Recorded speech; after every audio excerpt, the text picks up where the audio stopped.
Akala ng marami maliit lang ang Pilipinas, parang simpleng grupo lang ng mga isla sa Pacific.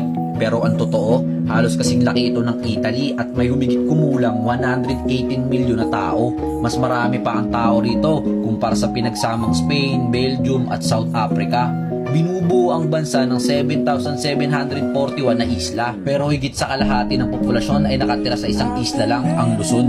Matatagpuan ang Pilipinas sa Pacific Ring of Fire, kaya mahigit 300 bulkan dito at 20 po sa mga ito ay aktibo pa hanggang sa ngayon. Ang kultura ng bansa ay isang makulay na halo ng Spanish, Chinese at American. At alam mo ba, ito ang nakakagulat, ang Pilipinas ang bansa na nagpo-produce ng pinakamaraming nurse sa buong mundo.